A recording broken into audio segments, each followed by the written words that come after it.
Turn the mic on. Truth in the building. No filters. No politics.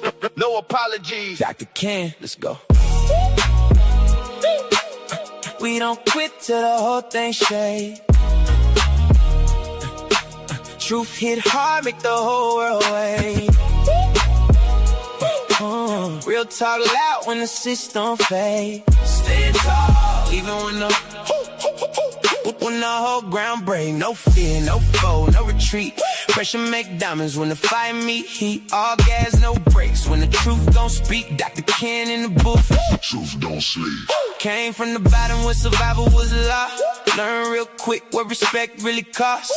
Everybody got opinions from afar, but they ain't never had to carry those scars. Built from pressure, discipline, pain. Some lose focus, some lose aim. Some sell souls just to chase that fame. I build my brick by brick, no shame. See the world get weak when they need a moment. Too many followers pretending they friends. Too many loudmouths scared to defend any real conviction when the pressure set in. But I stand on business, stand on code, stand on truth when the lies explode. Some fold up when the road gets cold. Some become legends when the story gets told. We don't quit till the whole thing shake. Truth hit hard, make the whole world wait. Real talk loud when the system fades. Stand tall, even when the whole ground breaks. No fear, no foe, no retreat. Pressure make diamonds when the fire meet heat. All gas, no brakes. When the truth don't speak, Dr. Ken is on. Truth don't sleep. Frank. Candid. Straight to the point. If nobody else gon' say it, I will. Yeah. Mic check, truth coming, live again. Built for the storm, I don't hide from when. Everybody tough when the lights are bright. Different story when it's dark outside at 10. I done seen pride make kings collapse. Seen weak minds get trapped in traps. Seen good people never fight back. Seen fake leaders disappear too fast. So I speak for the workers, speak for the tired, speak for the people still trying to climb higher. Speak for the ones still building through fire, trying to lead this world better than prior. And if the truth hurt, let it hurt a little. Growth don't happen staying safe in the middle. Either build your life or become a riddle. Either move the crowd or get played like fiddle. We don't quit till the whole thing shake. Truth hit hard, make the whole world wait. Real talk loud when the system fades. Stand tall, even when the whole ground break. No fear, no foe, no retreat. Pressure make diamonds when the fire meet heat. All gas, no brakes. When the truth gon' speak, Dr. Ken in the booth. Truth don't sleep. Oh! Dr. Ken's truth. Frank, Dr. Ken's truth. Dr. Ken's truth. Dr. Ken's truth. Frank, candid. Straight to the point, to the point.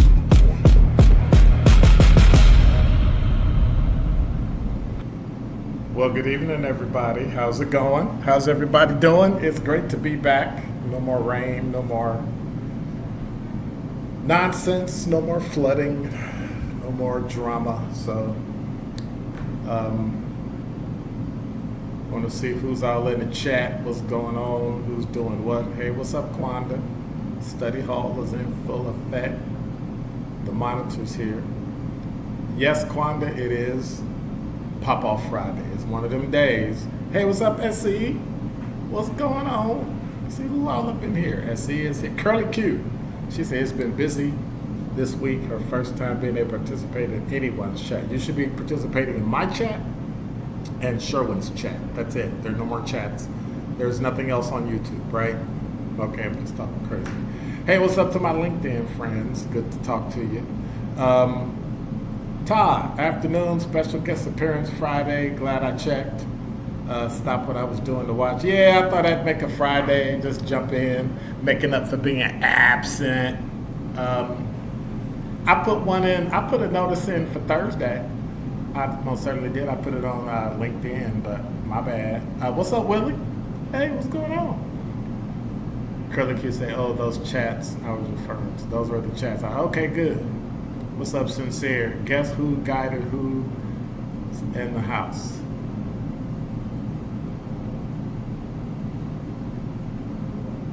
I don't understand. I don't know what that means, sincere. You have to help a brother out and throw it back in the chat. I'm just saying, it's been a long time. But you know what happens when I'm off? I read too much, and then I watch too much, and then I watch the news too much, and I saw a couple things, and I was trying to, I like to connect dots, what I like to call disparate dots. Things people say, things people do that makes me wonder. And so, have you ever noticed how people apply one set of rules to themselves and another set of rules to everybody else? What does that do? As I say, not as I do.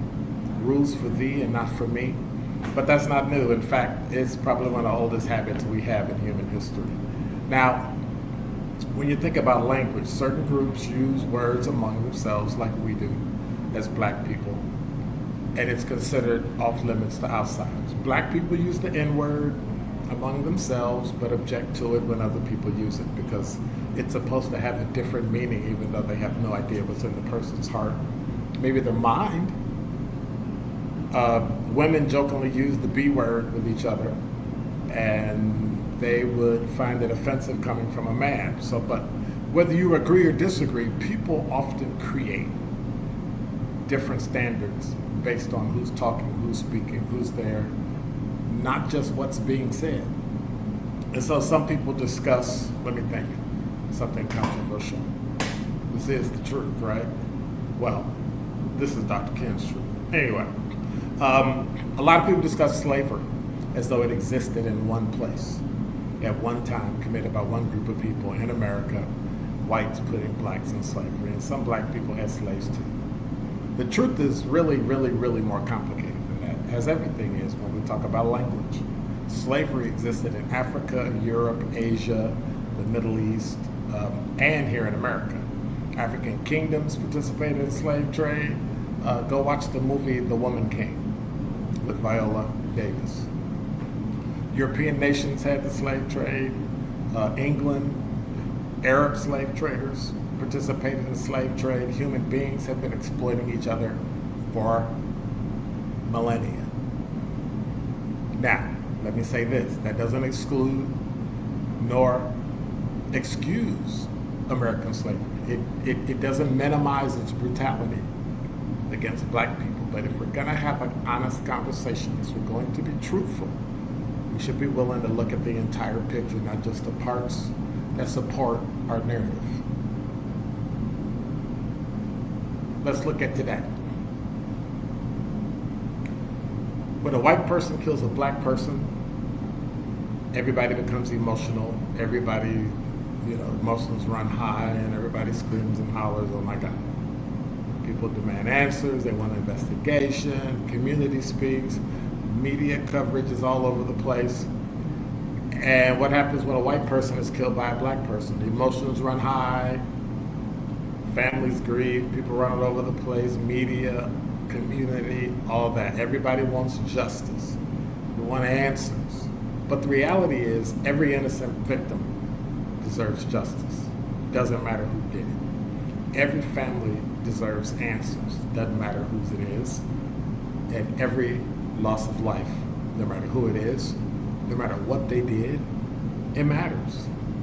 And I know a lot of people don't agree with me, and that's okay. The value of a human life should not depend on your race. It shouldn't depend on the race of the victim. It shouldn't depend on the race of the offender. Like everything else, it does, depending on who it is, who's grieving, who the family is, do they have money, are they poor? But too often people don't evaluate situations based on principles. They evaluate them based on what tribe they're in. If their tribe is involved, they see all the nuances. Yeah, he or she did this, but what about that? And if the other tribe is involved, it's outrage. It's selective reasoning. It chooses standards that are based on convenience. It's deciding that the rules change based on whose benefit comes out at the end. And we know it happens all the time. It's been happening to black people for millennia.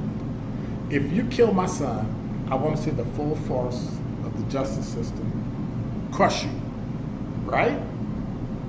If I kill your son, I want grace and mercy. Doesn't sound right. It's one of the biggest problems in modern society. We become more committed to defending our side instead of defending principles. A principle isn't a principle if it only applies when it's convenient. Homicide can't be bad only when a white person kills a black person, or when a black person kills a white person, or a black person kills a black person, or a white person kills a white person. All of a sudden, it's a little different.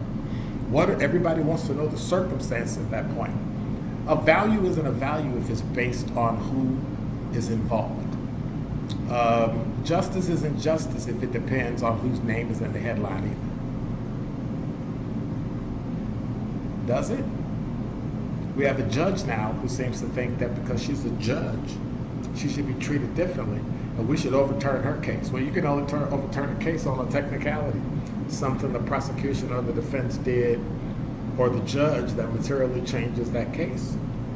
Otherwise, you stay convicted. But all of this, you can sum it up as something very plain and simple. You know what I call it? And it's simply 2 words. Stupid justice. And that's it. And that's me. Frank, candid, and always straight to the point.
And he's back. I'm your host, Dr. Ken Harris. If you want to leave me a note or if you want to holler at me, you can just email me at drkenstruth@gmail.com, or just go to the chat right here on YouTube, or you can, if you're on LinkedIn, just shoot me I don't know what you call it, a message, inbox, whatever you call it. And you can do that. So my lights are set on a timer, so if they go out, I'm still here, you'll still see me. Don't freak out. Don't be, oh my God, he disappeared. I'm not that dark. Oops. Anyway. So I was looking at this story today. Everybody heard about the story about Carmelo Anthony. Everybody heard the story about what was going on down in Texas. I'll talk about it a little bit later, but if you don't know, that's the black teen who was convicted of murder a couple days ago, sentenced to 35 years in prison. They're speaking out about a devastating decision.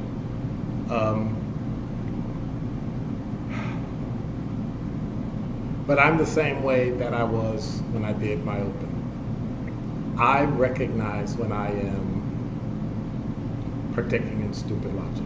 It is unconscionable that a young man died. It's unconscionable that a young man committed the murder. I wasn't there. I know the circumstances that came out in court. And always remember, facts come out in court, evidence comes out in court, but the truth may not come out in court. I'm just saying that. It's not about the truth, it's about the facts. And if one set of facts stacks up higher than the other, that is what it is.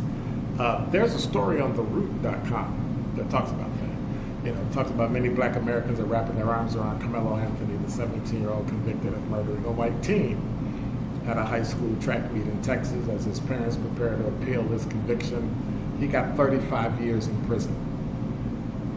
So, if it were flipped and it was a white teen,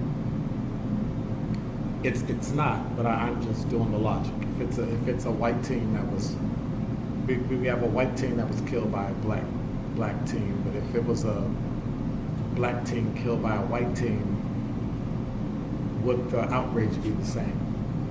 You have the same outcome. You have the same two families grieving. You have one that's been convicted and is going to prison for a good portion of their life.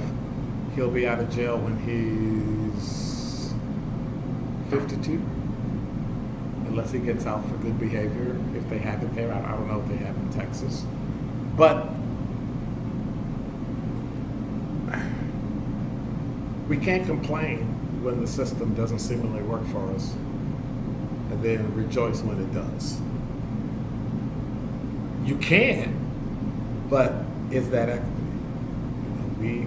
We are a people that stands on the belief that diversity and equity and inclusion are important, and that a level playing field is important.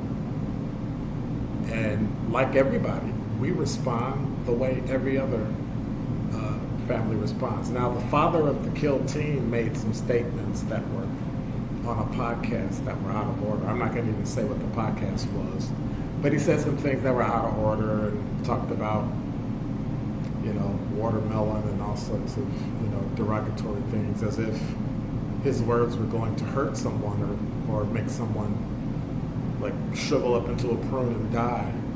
But I had to step away from the emotion of it and step away from the problems and start to take a real close look at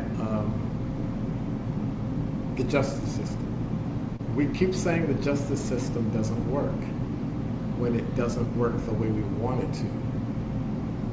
But it does, and it can. Does it do that all the time? It's not really a good system if you really think about it. However, it's the best one in the world, and it's the only one we got, so you got to work within it. I thought he might have gotten life in prison. However, he got 35 years. Hopefully they can get the sentence reduced. However, he committed the crime, and he made statements on the phone that implicated him and basically could be construed as a confession. No, wrong case, sorry. I'll talk about that one later. I think it was unfortunate. We need to take care of our youth and help them understand and control their emotions. I think there were some things going on in that tent that they actually know that actually happened, and so to paint the picture of the kid just pulled out a knife and stabbed him wasn't accurate. However, it wasn't accurate that the boys and the people in the tent weren't provoking. I don't know. I didn't sit through the trial. I could assume until I'm blue in the face. In the end, I'm not going to say whether justice was served or not. I'm going to say the system did what it was meant to do. I think it's unfortunate on all parts. I don't think a 17-year-old should spend 35 years in prison for a mistake they made. If it were a white kid, we'd be talking about a mistake they made, and odds are you might have a reduced sentence, you might have all these things. It really comes down to, and this is my argument about the justice system, it really comes down to what? How much money you have. If you have a lawyer that's good enough, that can work hard enough, it can get you off. I mean, that's just how the system works. If you have a good lawyer, you can actually probably get off. So. Or at least have a reduced sentence. So we'll see. They're gonna appeal it, and we'll see what happens. What are your thoughts? I don't know. What are your thoughts? What are your thoughts? Todd, I understand what you're saying when you say Anthony's mother will see him again, the other mother will not, but we don't know what he did in that tent. We only know what the other people testified to. Was it the truth? Was it not the truth? Or was that the story they came up with? We don't know. You have to take all those dots in that constellation of conversation and actions and all that into account. Just because they testified that that's what happened doesn't necessarily mean that's all that happened. Or did they embellish? We don't know. We have no way of knowing. But you don't get to, I don't know if that's a valid argument to say that she can't see her son. What if it were reversed? We'd be talking about how bad, would we be talking about how bad the white kid was? Would we be talking about one will see their mother and one would not? I don't know. I'm just throwing that out there. I'm just throwing it out there. Let me check the chat. Sincere Running Real said auto correction driving. You better be careful. Better be careful. Miles said, I thought there was no class on Friday. There isn't, but I'm here. So then he said, Happy Friday. I get what you're saying, Todd. I get it. It's unfortunate she won't see her son again. Did her son? Now I'm going to do what other people do. I'm going to mitigate. Watch this. I'm going to mitigate what the other person did, right? And say, what did the son do that caused him to have to pull a knife anyway? You might ask that question. What happened in that tent that made him feel threatened? Or when he stood up for himself in the tent because they said something to him that caused it anyway. They could have offered him some food. Oh, you want some food? You're in the wrong tent, but you good? You want some food? From the sound of it, it instantly became a racial issue. Black kid in a tent. He's in the wrong tent. You ever been somewhere like that? I've gone to UNCF, and unless somebody had a t-shirt on, you got a bunch of black people, a bunch of white people, a bunch of Asian people, kids, everybody ripping and running. They got Hispanic too.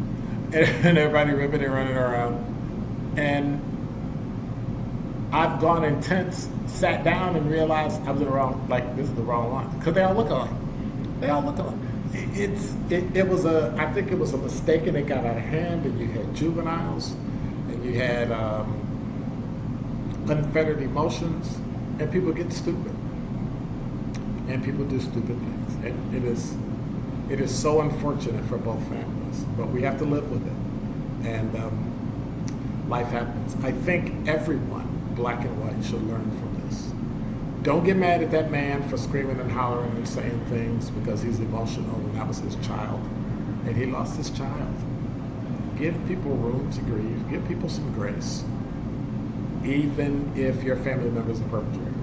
And that goes to both sides. As he said, Dr. Ken, what are your thoughts on the computer research facility being planned for Midtown? I don't have a problem with it. But the problem I have is that we're not bringing jobs in that people are trained to do. We need to bring in jobs to Milwaukee that the majority of people are trained to do. And we need to jump on AI. I gotta have a show on AI. This is getting, I was in a meeting the other day and they were talking about, doing this and making AI fit a certain job. And I said, before you do that, you need a base. Everybody needs to be trained on what it is, the different types there are, large language models, AGI, whether or not it's generative, all those things we need to understand and know so we can then place ourselves in a space where we can excel, can do a job, and can do those things. But until you do, you're going to have another building on the north side that will get a little crumb of a contract. And instead of helping build it or working on the crew to erect this building and remodel it, we're going to be the people who haul away the trash. We're going to have the dump truck company. We're going to supply the signs and the vests and nonsense like that. And it really doesn't. And the way the system is written and the criteria you have to have in order to own a business will never qualify for those. those types of things. So I like the fact that it's there, but I don't know if we're going to really win because of it. If anything, it'll raise the houses or the value of the houses around it, and people will get taxed out of their house. And if you start looking around, especially the north side, you'll start to notice that, whites are starting to move back into the neighborhood. Houses are significantly cheaper than they are in the suburbs, depending on where you live. But it's starting to change. So Sarah said, what's the word on people meeting up in Midtown? Is that a protest? Is it a protest? What I heard missing people. Sure. Do we know what we're protesting yet? Most people don't even understand AI or technology. Do they actually know what they're protesting? We have to stop picking one little part and, it's like a whole sentence or a whole paragraph or a whole paper. You got a 10-page document. I'm just using an example. You got a 10-page document and we get mad about the one paragraph. We got a paragraph, we get mad at one sentence. We got a sentence, we get mad at one word. We have to stop doing that. We have to look at it in its entirety. How many people in the community are going to have jobs after it's built?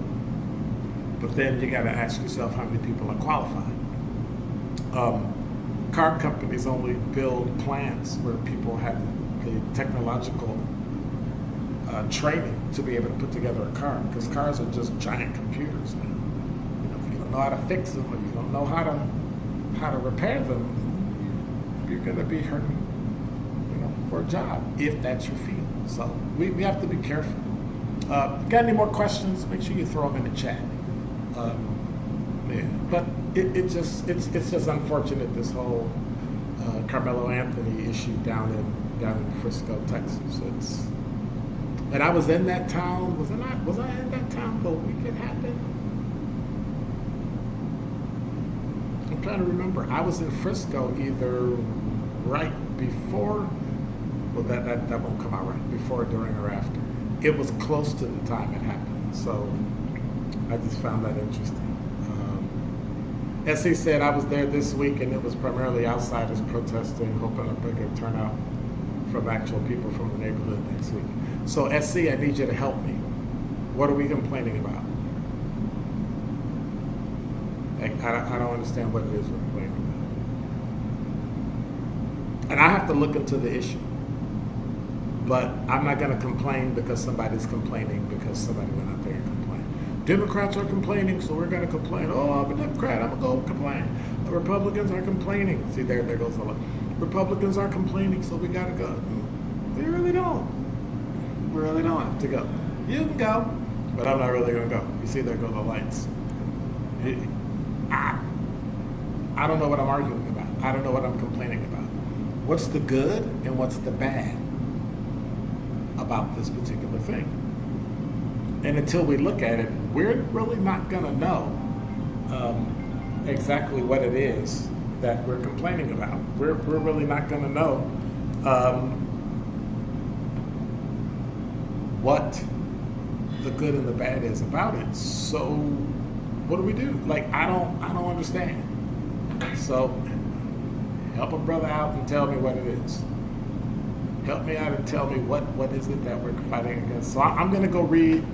I'm going to look up on it. I think I'll talk about it on Monday. We'll talk about the, what did you call it? The computer research facility. We'll see. Well, at least there's something there. I'm just saying.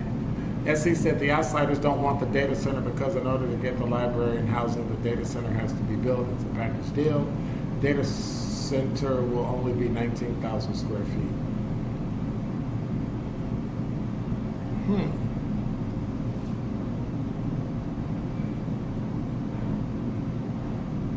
It's called compromise. I know that's a strange word. You want to get what you want. But I think this generation needs to understand compromise is important. And compromise is definitely needed. My headphones look weird. Compromise is going to be needed. If you want a library and if you want housing, you're going to have to put in a data center.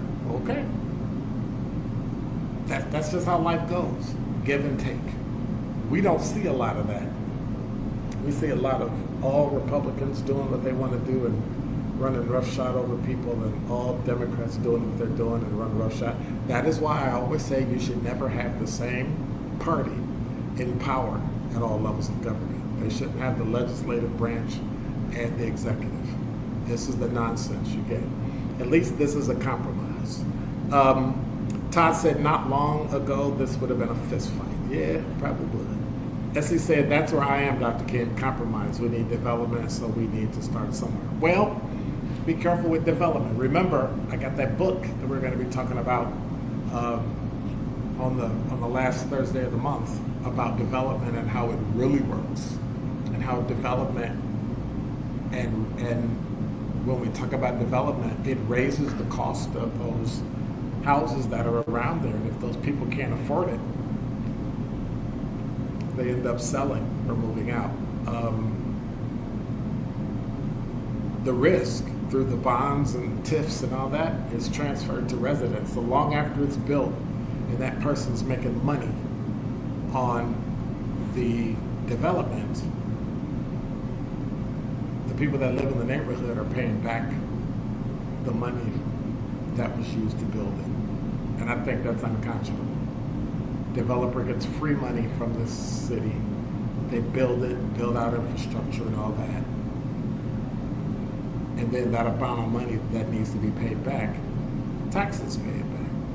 Well, that's just transferring the risk to them. And then if they don't build it, the city's out of that money. The person may or may not have to pay it back, but somebody's got to pay that money back because they might have issued bonds or something to pay for it. Guess what? We do, taxpayers. So that's something we're going to dive in. Todd says, sorry, my phone died, missed part of this new subject. No, we're just jumping around like we always do. My ADHD kicks in and we just go, and I go through the chat and start answering questions and all that. We were talking about the data center, and who was it? SC made a comment that's where I am, Dr. King, compromise. We need development, so we need to start somewhere. I don't know if that's a good idea to have. I think if you want to build something, you should build it yourself. We got a stadium that we didn't build. We got a Pfizer forum that they didn't pay for. But the billionaires that are making money off of it, they're getting paid. Like, who gets the concessions at American Family Field? I think, if I remember correctly, I think the team does. Why? Why isn't some of that money being used? I'm sure it is. But at some point, there should be a cutoff. Luckily, if I remember correctly, they sunsetted that tax. Otherwise, we'd keep paying a stadium tax and a dirt tax and a rock tax and all these things that keep going, and our grandchildren are paying for it. It just doesn't make any sense. Miles said, "Hey, what's up, Jasmine? How's it going?" Miles said to SE, we said the same thing about the Pfizer forum, and look, downtown has become the focus for the wrong reasons, not beneficial to the rest of the city. It never really is. That's the lie people are told. Oh, downtown's going to be vibrant, it'll be great, but it's not. Todd said the little guys always pay the freight. Yeah, that's true. That's true. That is so very true. Hey, well, thanks for hanging around. I'm getting to my next thing because you know what's coming up next. Top 5 at 5.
you know who is back.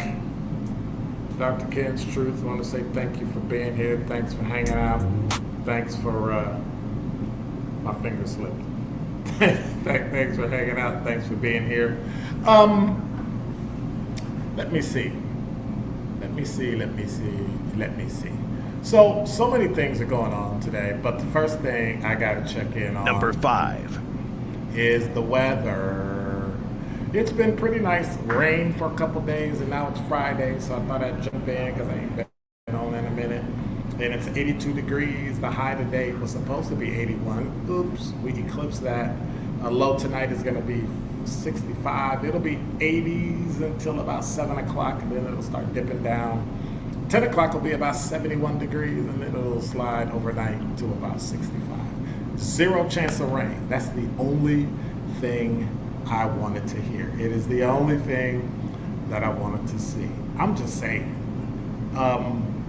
But in this next story, I mean, I'm not a huge basketball fan. I admit that. I'm a baseball fan. But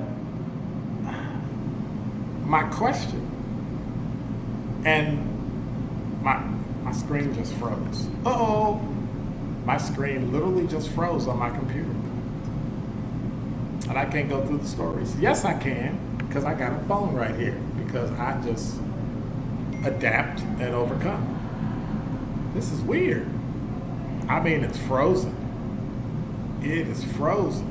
Uh-oh, it's going to be an interesting day today. It's going to be a very interesting day today. See, I probably shouldn't have jumped. See, if I didn't jump on today, my computer would be working. It is completely and totally frozen. All right. But, as always, thank goodness I have one of those things called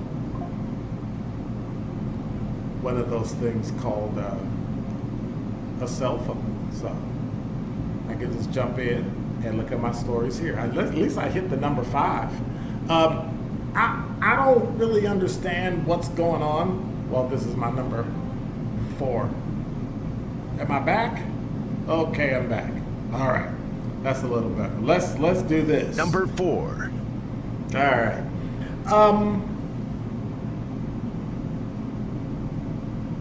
I mean, I'm not a basketball fan, but what happened to the Spurs? I looked at the halftime score, and they were up like 29 points. And then the Knicks shocked them with the largest comeback in NBA Finals history. A story on CBSSports.com. The Knicks pulled off the greatest comeback in NBA Finals history. The Knicks trailed the Spurs by 29 points, but came all the way back to win Game 4, 107-106 in Madison Square Garden. It's one of the most shocking victories in NBA playoff history. And the Knicks now lead 3-1, one more win, and now have their first championship since 1973. OG tipped in Jalen Brunson's missed three-pointer with 1.1 second left to give the Knicks the victory. And OG had 33 points, Brunson had 36 points. The Spurs were up by 27 at halftime, the third largest halftime lead in NBA Finals history. San Antonio scored only 30 points in the second half. I don't get that. I don't understand it. I mean, I've seen it, but that just means, you know, in all honesty, I think the Knicks really wanted it more than the San Antonio Spurs on Wednesday night. So we shall see how it goes. Number 3. So I don't know if you heard, but shares of Elon Musk SpaceX surged 30% in their NASDAQ debut today after initially being traded at $150 a share. And it's the largest initial public offering in history. SpaceX raised $75 billion on the sale of 555 million shares at 135 hours apiece. And then it jumped, earning a valuation of $1.77 trillion, which now makes Elon Musk a trillionaire. Can you believe that? A trillionaire. I don't get it. A trillionaire? That's a lot of money. A trillion. The question is, would you want to be a trillionaire? Answer me in the chat. I'm not going to even do a poll. It's too insulting. I'm going to just ask you in the chat. A trillionaire? He's the most richest person in the history of the world. Wow. And I don't know if you heard, but a former copper in MPD in Milwaukee pled guilty. Number 2.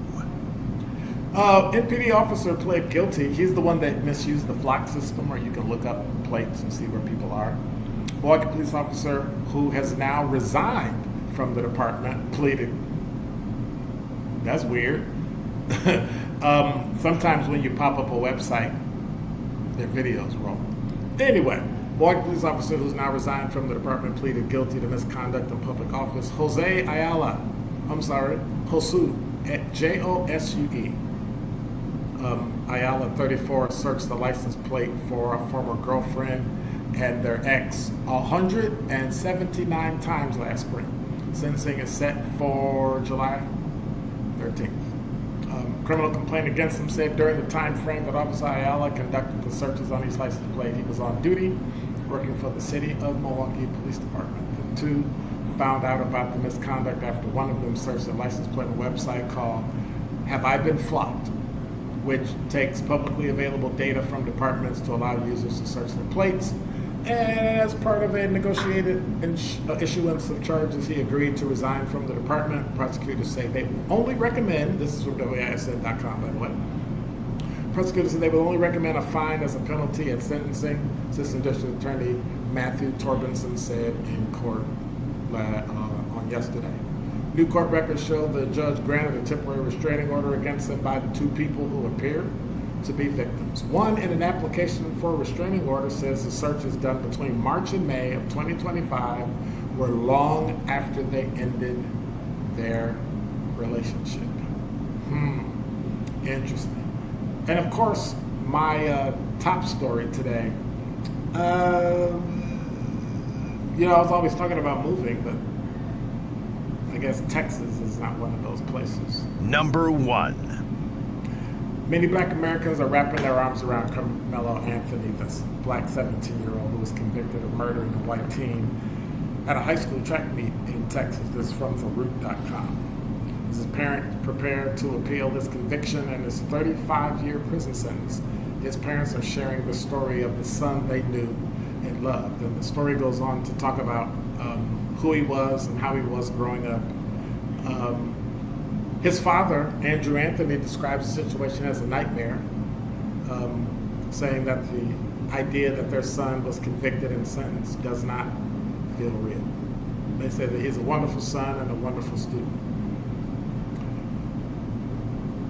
His parents went on to praise him for having a 3.7 grade point average, working 2 jobs, being a member of the track team and the football team. And it's true, the parents talk about that their fear is that you're not going to get a true picture of their son through the trial. They said that he was lovable and sincere kid who liked hanging with his friends and younger siblings. And that's something that we can all touch with our children.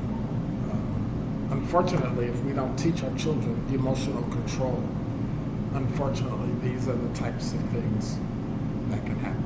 So let me see. Before I go, let me check my YouTube chat. Essie, what's Essie talking about? Essie said that was sad as blank. Shaking my head. Go Knicks. I'm done. That's what sincere Ronnie Real said. He said a name like Wimpy and not Wimby, you expect a lot. Wow. You expect them not to be ready. Jasmine said, I don't want to be that rich. You don't want to have $1 trillion? You wouldn't want to have $1 trillion? I would want to have $1 trillion. I'll take $1 trillion. I'll take $1 million. But $1 trillion? That's a lot of money. That is a lot of money. I don't know what you can necessarily do with $1 trillion. I guess you could pretty much do, like you could, see, here's the thing that scares me about $1 trillion. If I wake up in the morning and say, I want some Greek food, I could be in Greece. I want some Italian food. I can go to Italy, or I can have it sent to me, and I want it today. Put it on one of those, flights from over. It's just, it's stupid logic because you end up doing stupid stuff with your money. How many rich people do you know that are dead today because they drove snowmobiles and flew experimental planes and did all kind of dumb things, ran into trees while they were skiing and died? Like, this is dumb stuff. It's rich people stuff, right? Dumb, let me see, how can I say it? Dumb rich people die dumb ways. Do stupid things, win stupid prizes. Except in that case, prize was death. And so it is a pretty premature death. I mean, skiing backwards on a slope, that's a black slope. That's like the highest, most expert you can be. And you're skiing backwards. Like, it's dumb. But who does that? Who gets in an airplane or has enough money to actually build their own experimental airplane and then flies it out over the ocean and dies? Like, who does that? Rich people do. I haven't heard of Elon Musk doing anything. Well, there are other things that you could probably consider dumb. But for the most part, things that threaten your life, things that could cause you to die, I haven't heard of it. Now, me, going into space is one of those things that can cause you to die. So I'm not going to do that. I don't care how good it is. I don't care how good it becomes. I'm not going into space. All right, let me finish this up. I don't want to be there. SpaceX is crazy. Its PE ratio is 150x. Yeah, it is.